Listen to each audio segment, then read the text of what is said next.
Imagine getting a frantic call from your label at 3 a.m. because your album just hit Discord servers. That's exactly what happened to dozens of artists in recent years, forcing them to scramble like never before.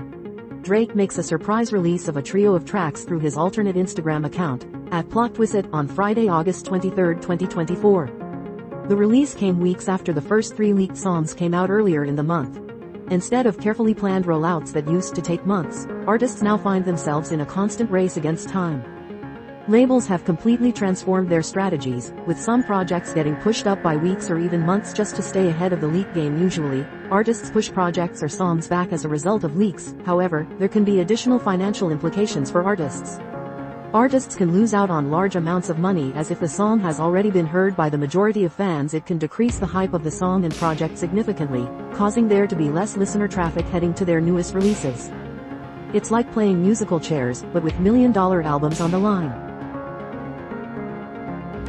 What started as simple file sharing has evolved into something that looks more like a Wall Street trading floor than a fan community. Juice WRLD fans alone have spent nearly $600,000 on leaks, all in the space of just 3 years. These aren't just casual listeners, they're superfans who created their own economies around unreleased music. The numbers are staggering when you consider that some fans pay more for a single leaked song than they would for a concert ticket. Generally speaking, most of the sales are group bought because not a lot of people have thousands of dollars to spend on songs. All of these sales happen on Messenger app, Discord. The links get spread through Instagram pages or LEAKTH. And then fans all jump in and start to put together the money for the song. It's created a bizarre situation where artists' most dedicated fans are the ones funding their own musical theft. Studios today look nothing like they did 5 years ago. One common strategy is to employ strict confidentiality agreements and non-disclosure agreements, NDAs, with everyone involved in the production process, including producers, engineers, and studio personnel. These agreements legally bind individuals to keep any unreleased music confidential and impose penalties for breaches of these agreements. We're talking about encrypted hard drives, biometric scanners, and NDAs that are thicker than most album liner notes. Watermarking and track identification systems can be embedded in the recordings, making leaked tracks easily traceable back to their source. This acts as a deterrent, as individuals leaking music can be identified and held accountable for their actions.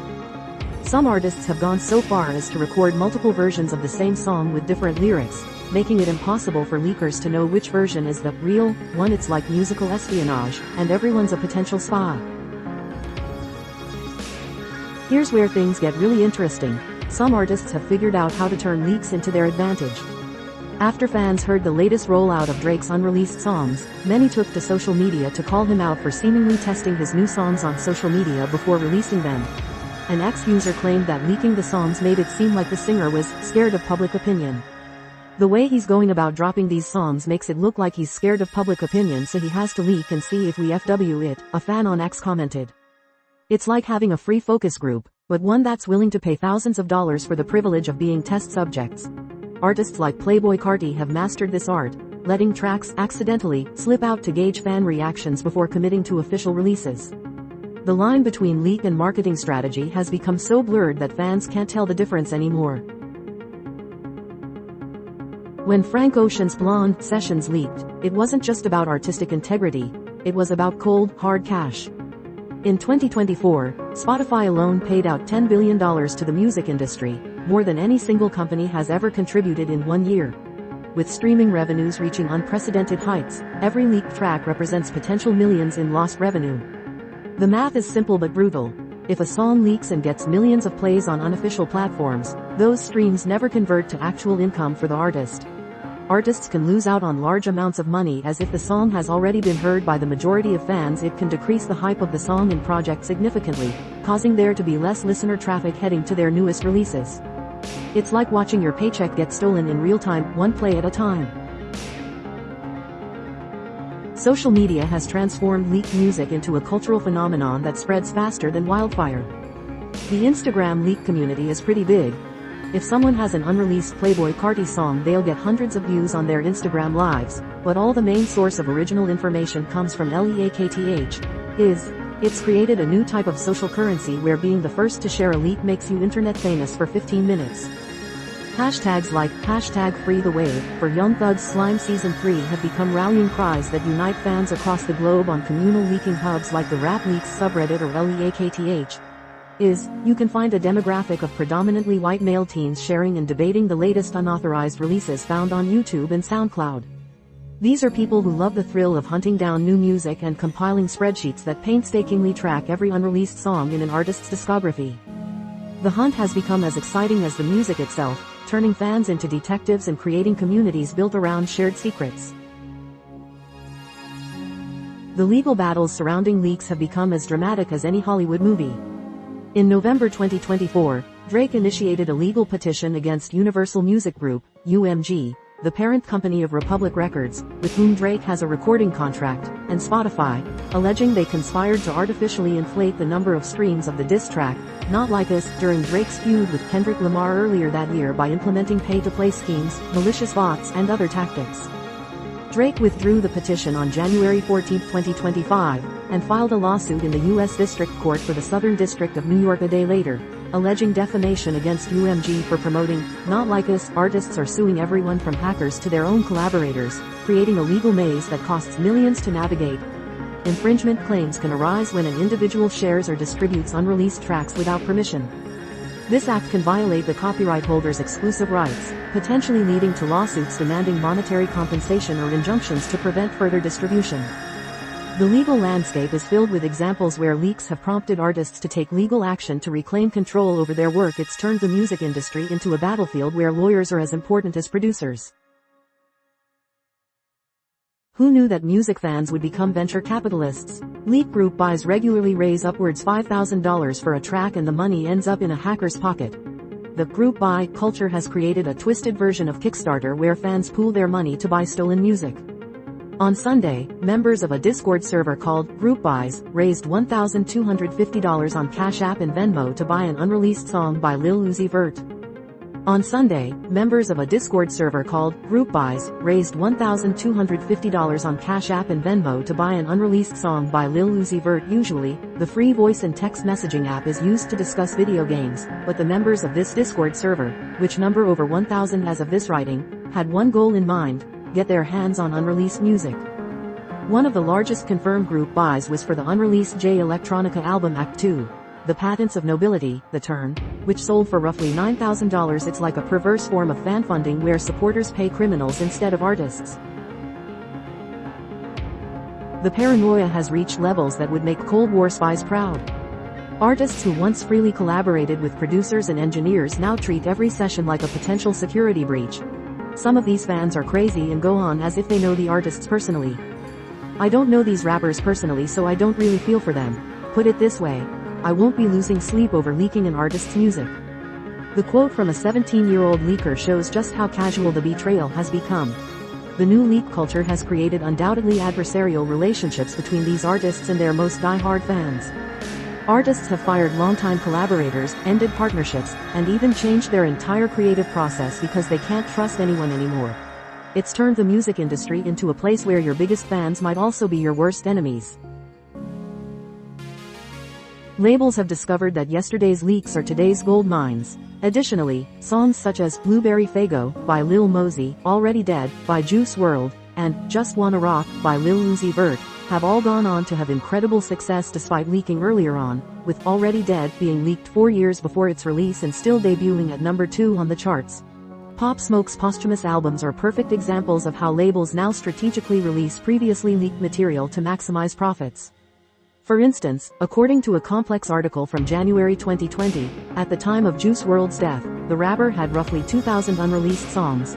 Obviously, many of these will never reach the ears of every listener, but enthusiasts can find a person close to the late creator who can sell them the song. It's created a bizarre aftermarket where labels compete with criminals to monetize the same content. The vault has become a treasure chest that both sides are racing to unlock. Producers have become musical forensic experts, embedding invisible fingerprints in every beat. By encrypting music files, artists and labels can protect their unreleased material from being accessed by unauthorized individuals. This encryption can prevent hackers or those with nefarious intentions from obtaining the music and leaking it to the public. Metro Boomin's producer tags aren't just for show anymore. They're digital breadcrumbs that can trace leaks back to their source. Digital watermarking and encryption tools offer artists the ability to track and control the distribution of their music. Services like TuneCore and Songtrust provide digital management solutions, enabling artists to monitor where and how their music is used, even before its official release. These tools help in managing rights and detecting unauthorized use or leaks. It's like having a GPS tracker on every song, but hackers are getting smarter at removing these digital fingerprints. The technology race never ends. Remember when labels used to send out promotional CDs to radio stations and journalists? Those days are long gone. The most famous leak circulated in 2000, when Lars Ulrich became aware of a leaked demo for Metallica's I Disappear, playing on several radio stations around the country. The leak was eventually traced back to Napster, and the Metallica vs. Napster, Inc. legal battle was born. The case rose to national prominence, with Ulrich becoming an outspoken defender of artists whose work had been illegally distributed for free. After MIA's Borders leaked from a promo copy, the industry realized that physical media was too risky. Now, everything happens through encrypted streaming platforms with limited time access. These measures include stringent access controls, multi-factor authentication, and data encryption to ensure that only authorized personnel have access to unreleased music. Furthermore, streaming platforms have established comprehensive security protocols to minimize the risk of leaks. Regular security audits are conducted to identify and address vulnerabilities in the system. The romantic days of getting a CD in the mail are over. It's all about digital security now. Beyoncé didn't just change how albums are released, she created a survival strategy. More recent, Stupid Love, the first single from Lady Gaga's 7th studio LP, leaked 3 weeks before it was due. Gaga's team was made aware of the leak, but chose to charge ahead, releasing the single when it was due along with the accompanying music video. The surprise release has become the industry's favorite weapon against leakers. Taylor Swift's Folklore and Evermore albums were kept so secret that even her own team didn't know about them until days before release, when Kanye West's The College Dropout leaked. He took it as a challenge, reimagining several of the tracks and cutting 2 out of the final album. He later adopted this strategy in 2016's The Life of Pablo, recording multiple versions of his singles, so those looking to leak his music had no means of knowing the final version. It's turned album releases into guerrilla warfare, where secrecy is more valuable than any marketing campaign. There's a whole underground economy built around stolen music that most people never see. Now, hackers can earn up to $20,000 per song, which is made significantly more economical with the creation of crowdfunding platforms. He told us over the phone how he makes thousands of dollars selling unreleased music. These aren't just teenage hackers in their bedrooms, they're organized criminals running sophisticated operations. Hackers will go through large data breaches until they find a producer or manager's information. They will then hack into the producer or manager's laptops, where they can take tens of hundreds of songs at a time. Finally, they will go to platforms such as Leakth, Is or Discord, offering songs to the highest bidder. It's like a black market for music where Rihanna's anti-leaks can fund someone's entire lifestyle. The most successful leakers are making more money than some signed artists. Artists used to have the luxury of taking years to perfect their sound. Now they're forced to work at breakneck speed to stay ahead of the leaks. An entire album recorded by Kanye West was leaked on Discord on Sunday, May 18th. The album reportedly contained tracks that are to be included in his upcoming album, WW3. Chance the Rapper completely revamped the big day after multiple tracks leaked, showing how leaks can derail entire creative processes. The pressure to constantly release new material has fundamentally changed how artists approach their craft. We live in a culture of seeking instant gratification, and that has formed a cohort of music fans whose impatience will not allow them to wait and hear music the way the artist intended. Instead of carefully crafted album experiences, we're getting more scattered releases and constant updates. It's like trying to build a house while people are stealing your blueprints. Nothing hurts an artist's reputation like having their rough demos exposed to the world. Almost every song on the album has an unfinished next to the track title. Another reminder that even if fans get a hold of leaks, attach their identities to them and hold on to them for a long time, in the eyes of the artist, the music is eternally unfinished until they return to finish it, if they ever do. When early versions of Kanye's Yeezus leaked, fans heard unmixed vocals and placeholder lyrics that were never meant for public consumption. As recently as late October, hundreds of Juice WRLD songs leaked despite many not being anywhere near the final stages of their production. At the end of the day, leakers and the leak community are here to stay whether we like it or not. It's like showing up to a job interview in your pajamas. First impressions matter, and leaked demos can damage an artist's carefully crafted image forever. The internet never forgets, especially when it comes to embarrassing rough,